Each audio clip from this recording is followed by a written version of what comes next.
Lights on versus వీక్షకులందరికీ మన ప్రభువైన యేసుక్రీస్తు నామంలో నా హృదయపూర్వకమైన వందనాలు తెలియజేస్తున్నాను. ఈరోజు ఈ వీడియోలో మనం దేవదూతలు అంటే ఎవరు, దానికి బైబిల్ ఇచ్చే సమాధానం ఏమిటో తెలుసుకుందాము.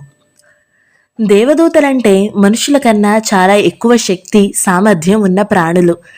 వాళ్ళు పరలోకంలో ఉంటారు. అది భౌతిక విశ్వం కన్నా ఎంతో ఎత్తైన స్థలము. కంటికి కనిపించినంత దూరంలో ఉంటుంది. అందుకే దేవదూతల్ని అదృశ్య ప్రాణులు అని కూడా పిలుస్తారు. అసలు దేవదూతలు ఎక్కడి నుండి వచ్చాయి? దేవుడు దూతల్ని యేసు ద్వారా సృష్టించారు. బైబిల్ యేసును మొత్తం సృష్టిలో మొట్టమొదటి వ్యక్తి అని పిలుస్తుంది. దేవుడు యేసును ఉపయోగించి సృష్టిని ఎలా చేశారో వర్ణిస్తూ బైబిల్ ఇలా చెబుతుంది. దేవదూతలతో సహా అటు పరలోకంలోనూ ఇటు భూమి మీద కనిపించేవి, కనిపించనివి దేవుడు ఆయన్ని ఉపయోగించుకునే అన్నిటినీ సృష్టించాడు. దీనిని మనం కొలస్సీల పత్రిక 1వ అధ్యాయం 13 నుంచి 17 వరకు గమనించొచ్చు. దేవదూతలు పెళ్లిళ్ళు చేసుకోరు, పిల్లలను కనరు. అయితే దేవుడు దేవదూతల్లో ప్రతి ఒక్కరిని ఒక్కో ప్రాణిగా సృష్టించారు. దేవుడి భూమిని సృష్టించడానికన్నా ఎన్నో ఏళ్ల ముందు దూతల్ని సృష్టించాడు. దేవుడు భూమిని సృష్టించినప్పుడు దేవదూతలు ఆనందంతో జయధ్వనులు చేశాయి.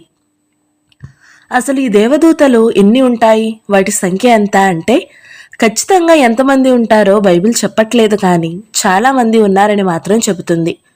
ఉదాహరణకు అపోస్తులుడైన యోహానుకు ఒక దర్శనంలో లక్షల కోట్ల సంఖ్యలో ఉన్న దేవదూతలు కనిపించాయి. దానిని ప్రకటన గ్రంథం 5వ అధ్యాయం 11వ వచనంలో పొందుపరిచాడు. ప్రతి దేవదూతకు ఒక పేరు, వ్యక్తిత్వం ఉంటాయా అంటే అవును, ఉంటాయి. 2 దేవదూతల పేర్లు బైబిల్లో ఉన్నాయి. అవి మికాయేలు, గాబ్రియేలు. ఇతర దేవదూతలకు కూడా పేర్లు ఉన్నప్పటికీ వాటిని తెలియజేయడానికి వాళ్ళు ఇష్టపడని సందర్భాలు బైబిల్లో ఉన్నాయి. ప్రతి దేవదూతకు ఒక వ్యక్తిత్వం ఉంటుంది. వాళ్ళు ఒకరితో ఒకరు మాట్లాడుకుంటారు కూడా. వాళ్లకు ఆలోచన సామర్థ్యం కూడా ఉంటుంది. అంతేకాకుండా దేవుణ్ణి తమ సొంత మాటలతో స్తుతిస్తారు. తప్పొప్పులను వివేచించి తమకిష్టమైన నిర్ణయం తీసుకునే స్వేచ్ఛ దేవదూతలకు ఉంది. ఆ స్వేచ్ఛతోనే కొంతమంది దేవదూతలు సాతానుతో చేతులు కలిపి దేవునికి ఎదురు తిరిగారు. అయితే దేవదూతలందరూ సమానమేనా అంటే కాదు అనే చెప్పాలి. దేవదూతలందరికన్నా ఎక్కువ శక్తి, అధికారం ఉన్న దేవదూత ఎవరంటే ప్రధాన దూత అయిన మిఖాయేలు.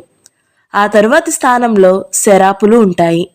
వీళ్ళు యెహోవా సింహాసనం దగ్గర ఉంటారు. ఆ తర్వాతి ఉన్నత స్థానంలో ఉన్న దేవదూతలు కెరూబులు. వీళ్ళు ప్రత్యేకమైన పనుల్ని చేస్తూ ఉంటారు. దేవుడు ఆదాము అవ్వలను ఏదెను తోట నుండి తరిమేసిన తరువాత ఆ తోటను కాపలా కాసిన దేవదూతలు కెరూబులే. దేవదూతలు మనుషులకు సహాయం చేస్తారా అంటే అవును, చేస్తారనే చెప్పాలి. దేవుడు ప్రజలకు సహాయం చేయడానికి తన నమ్మకమైన దూతల్ని ఉపయోగించుకుంటాడు. దేవుని రాజ్య సువార్తను ప్రకటించే తన సేవకుల్ని నడిపించడానికి దేవుడు దూతల్ని ఉపయోగించుకుంటున్నాడు. అలా దూతల్ని ఉపయోగించి దేవుడు ఇస్తున్న నిర్దేశం వల్ల ఇటు ప్రకటించేవాళ్ళు, అలాగే మంచి వార్త వినేవాళ్లు కూడా ప్రయోజనం పొందుతున్నారు. చెడ్డ ప్రజల వల్ల క్రైస్తవ సంఘం పాడవకుండా దూతలు కాపాడతారు. దేవునికి నమ్మకంగా ఉండేవాళ్లను దేవదూతలు నడిపిస్తారు, సంరక్షిస్తారు కూడా. చెడుతనాన్ని నాశనం చేయడం కోసం యేసుతో పాటు దేవదూతలు యుద్ధం చేసి మనుషులకు ఓదార్పును తెస్తారు.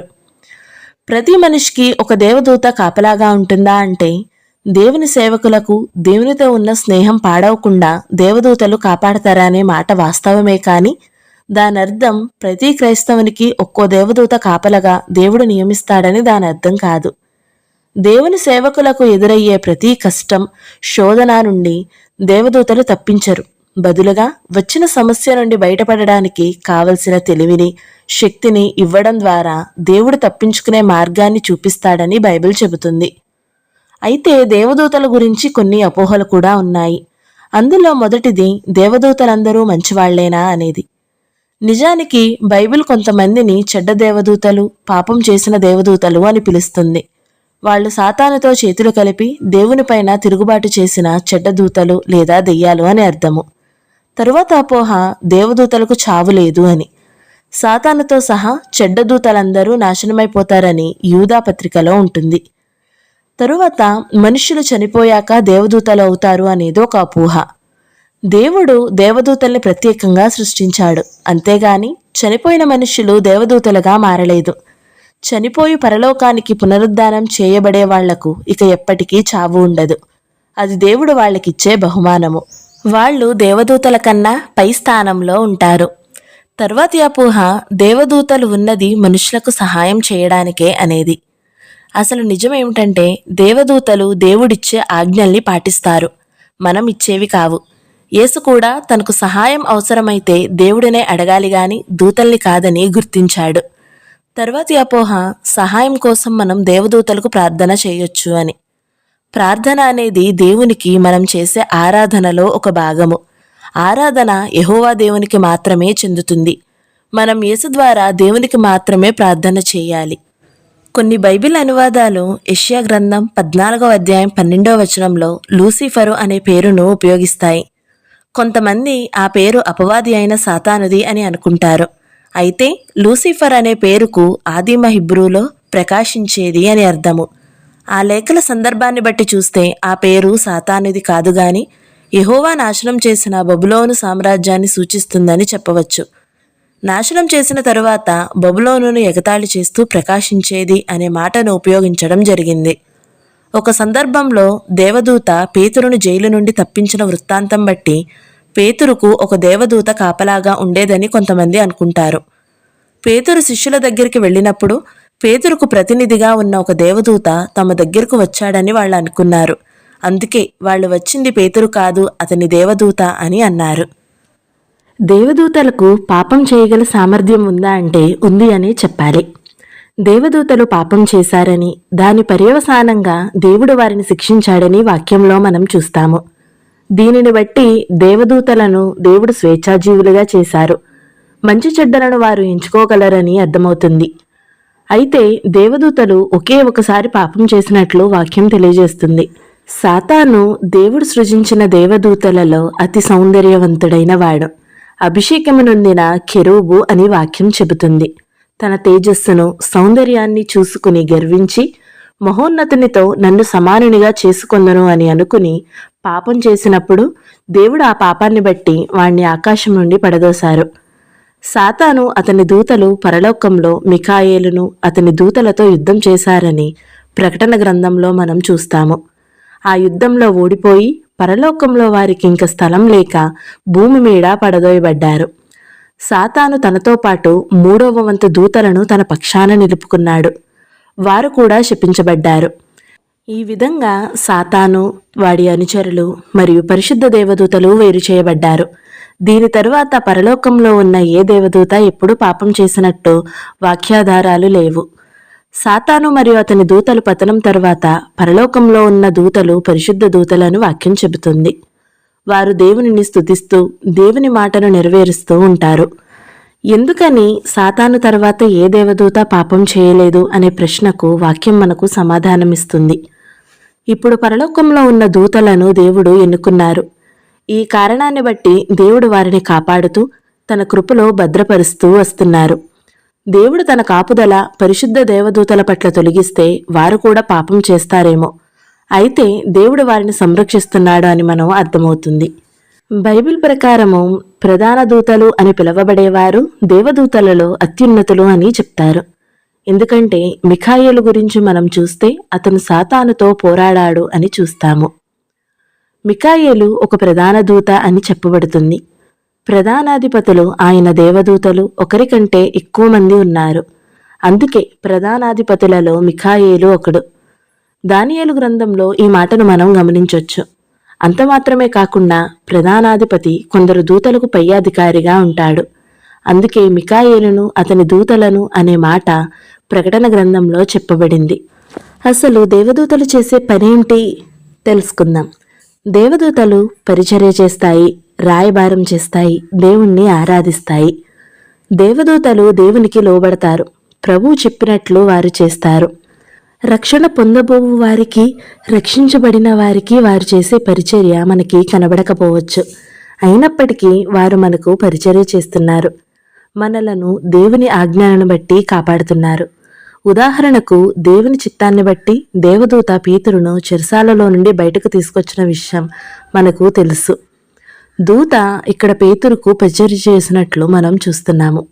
దేవుని చిత్తాన్ని బట్టి మరియు ఆయన ఆజ్ఞను బట్టి విశ్వాసుల జీవితాల్లో ఉన్న అవసరాలను దేవదూతలు తీరుస్తారు అని మనకి అర్థమవుతుంది. అయితే అవన్నీ మనకి కనబడకపోవచ్చు, తెలియకపోవచ్చు. దేవదూతలు మాత్రం వారి పరిచర్యను చేస్తూనే ఉంటారు. దేవదూతలు రాయబారం తీసుకురావడం మనం బైబిల్లో చాలాసార్లు చూస్తాము. దానియేలు, జకర్యా, మరియా ఇంకా అనేకులు దేవదూతల రాయబారం అందుకున్నవారే. ఇక్కడ బాప్తిసమిచ్చి యోహాను తండ్రి అయిన జకర్యాకు దేవదూత ప్రత్యక్షమై దేవుని మాటలను తెలియజేసినట్లు మనం చూస్తాము.